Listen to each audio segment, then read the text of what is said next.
Bonjour Jimmy et bonjour tous les autres humains ou animaux qui vont écouter cette vidéo spéciale sur ma vie scolaire. Moi, mon nom est Noah Pagé et je suis né le 5 mai 1999 dans la capitale du Canada, Ottawa. Mais même si j'étais né dans cette ville et j'ai grandi dans cette ville pour plus ou moins toute ma vie jusqu'à temps que je viens ici, j'ai toujours considéré le banlieue d'Orléans dans l'est d'Ottawa comme ma vraie maison. Alors, c'est dans le banlieue d'Orléans que je suis allé à Le Prélude, qui était mon école élémentaire. Et c'était une bonne petite école avec un très bon programme de musique surtout. Et j'ai toujours aimé vraiment le nom à cause ça disait littéralement que c'était comme le prélude pour le reste de la vie d'un enfant et c'était aussi surtout le prélude de ma vie musicale pour moi. Dans cette présentation, je vais discuter de deux événements importants de mon temps à Le Prélude. Une est une histoire plus positive, mais l'autre tristement un peu moins positive.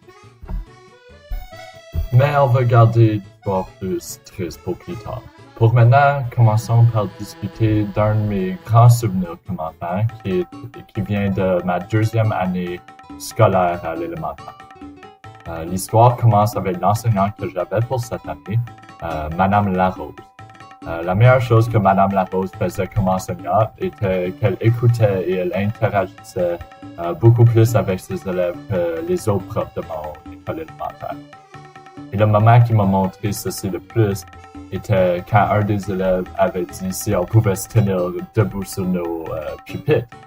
Mais la plupart des enseignants m'ont dit non, mais à cause c'était un vendredi et Madame Larose était comme, elle écoutait à ses élèves et tout, on avait le droit de le faire pendant 2 minutes. So, on était connus un peu comme la classe qui montait sur les pupitres chaque vendredi et c'était fantastique.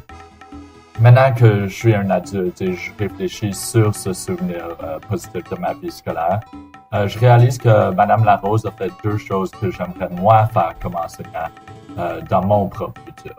La première, ce serait d'écouter à mes élèves et de ne pas juste donner des leçons sans interagir avec eux. Et la deuxième chose, c'est de un peu créer quelque chose qui apporte la joie aux enfants pour qu'ils puissent mieux concentrer aux leçons après l'activité. So, comme une activité un peu de plaisir, un peu pas folle, que une fois qu'on fait ça, là, ils vont écouter au reste de la leçon. Après Madame Larose, j'ai jamais vraiment eu une connexion avec mes autres enseignants, sauf mon enseignant de musique, mais je l'avais seulement une période durant la journée, so je pense pas que ça compte. Alors, quand j'ai entendu des enfants plus vieux que moi, dans mon école, que l'enseignante que j'allais avoir en 5e année était très sévère et sa classe était très difficile, j'avais un peu peur.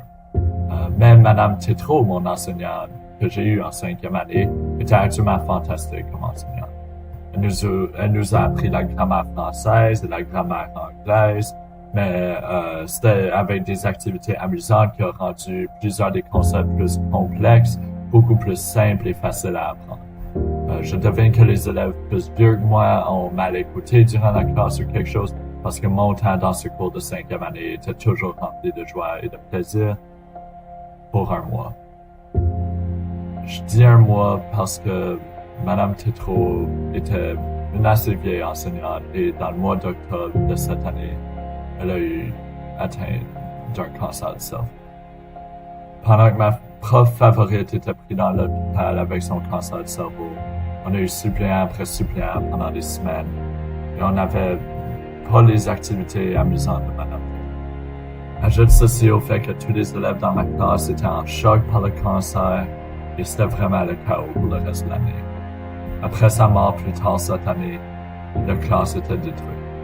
On n'a rien appris pour le reste de notre année avec notre nouvelle enseignante qui n'avait pas beaucoup d'expérience. Et en plus de cela, j'avais déjà perdu 2 membres de ma famille très chers durant ce temps. Et c'était difficile pour moi d'accepter la mort. J'ai commencé à haïr mon école et mes professeurs. Et seulement mes pratiques de musique où je jouais avec mes bons amis me donnaient beaucoup de joie durant ma vie scolaire. Maintenant, je sais que cette histoire est assez triste, mais elle m'a permis d'apprendre deux autres leçons très importantes pour mon futur en enseignement.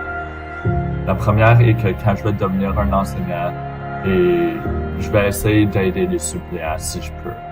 La deuxième chose aussi, c'est que je vais faire certain que les enfants ont quelque part pour parler des troubles qu'ils ont, même en élémentaire, parce que si cela existerait, peut-être mon début au secondaire n'aurait pas été aussi difficile. Maintenant, parlons de l'école secondaire, la partie que tout le monde adore. Alors, comme j'ai mentionné avant dans la présentation, il n'y avait presque rien pour moi dans ma vie scolaire, autre que mes cours de musique et ma vie avec mes amis qui me rendaient heureux durant mon temps à l'école. Après, j'avais toujours ma famille qui me rendait heureux, mais à l'école, j'étais assez misérable. Tristement, quand il est venu le temps d'aller au secondaire, mes amis ont tous continué leur passion musicale en allant jusqu'au centre-ville pour une école qui se concentrait sur la musique. Mais mes parents pensaient que c'était un peu trop loin, so je suis allé à l'école secondaire Gisèle Lalonde à Orléans. Maintenant, Gisèle Lalonde était une très bonne école, mais sans mes amis, j'étais assez seul pendant les 2 premières années de mon secondaire surtout.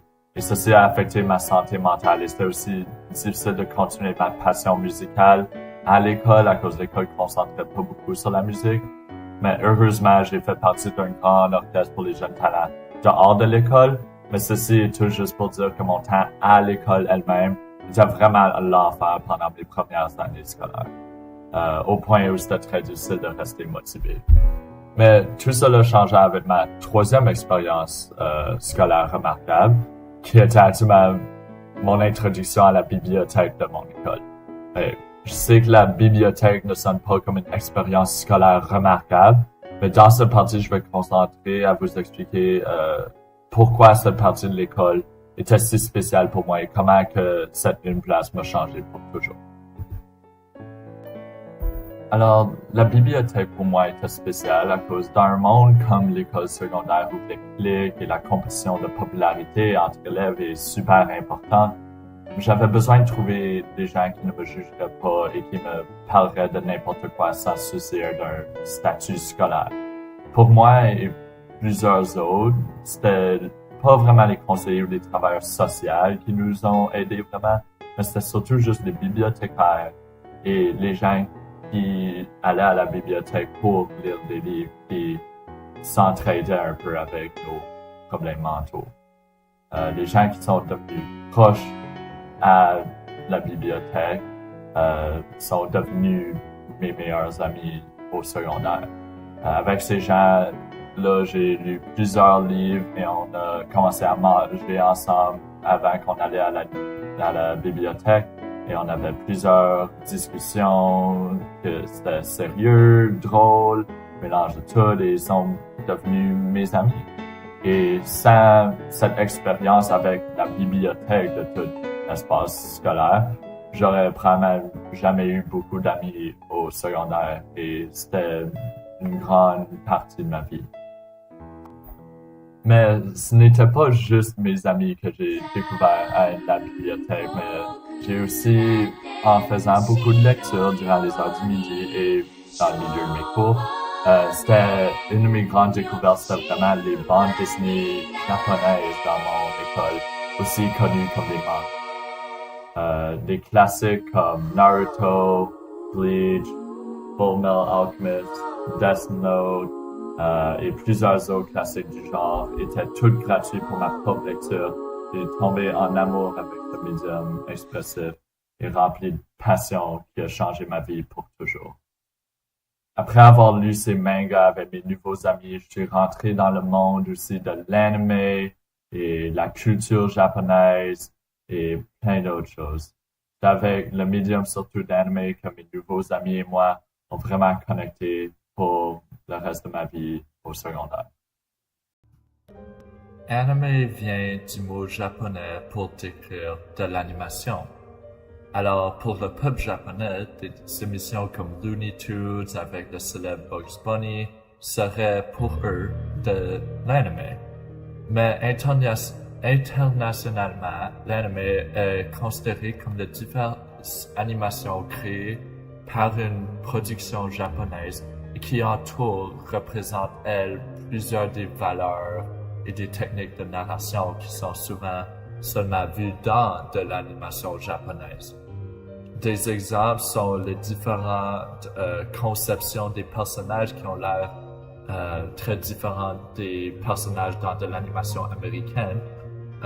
L'emphase sur avoir plusieurs différents genres comme des tragédies très sérieuses ou des séries entières sur les joies de la vie simple.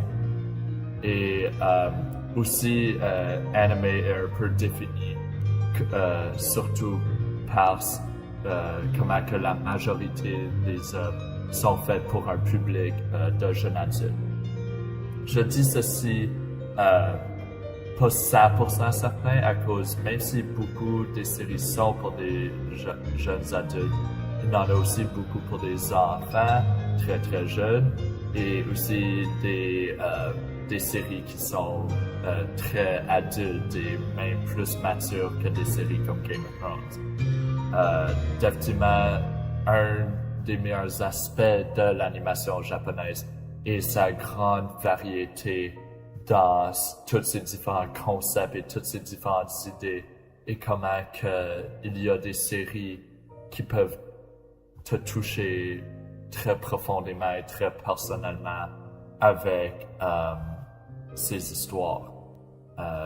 Plusieurs des valeurs japonaises que j'ai jamais vues dans d'autres médiums sont reflétées dans ces émissions de télé. Alors, tout ceci est juste pour dire que sans ma bibliothèque ou sans mon introduction au manga et l'anime, j'aurais jamais eu le support social et l'esprit artistique que j'avais vraiment besoin durant ce temps difficile de ma vie. Je considère cet endroit de mon école comme une des places qui était accueillant et qui m'a ouvert des portes durant le temps où tout le monde me fermait une dans la face. Quand je deviens un enseignant, j'aimerais que les enfants pensent à mon local comme une place qui accepte tout le monde et qui permet aux jeunes de se détendre, de s'exprimer, de trouver des nouvelles passions dans leur vie.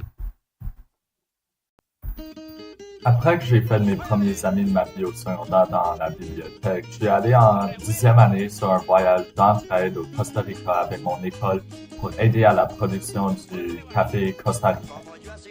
Sur ce voyage, mon cercle social ouvert énormément entre moi et les autres élèves qui sont allés sur le voyage.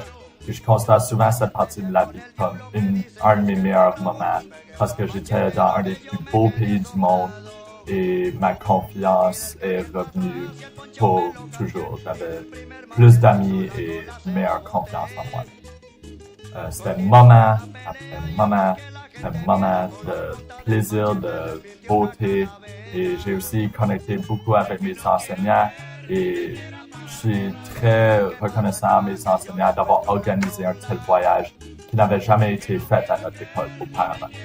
Cette expérience m'excite pour mon futur comme enseignant et les différentes sorties scolaires que moi je vais pouvoir faire avec mes élèves pour qu'ils explorent le monde autour d'eux et gagnent de nouvelles expériences dans leur vie aussi.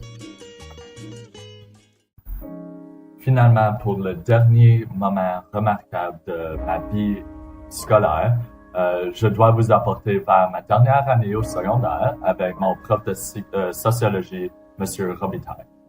Maintenant, mon emploi comme sauveteur pour la piscine de François Dupuis à Ottawa va toujours être probablement ma plus grande raison pour aller en enseignement, mais mon temps dans mes cours avec M. Robitaille était le moment qui a vraiment solidifié ma résolution de devenir un enseignant.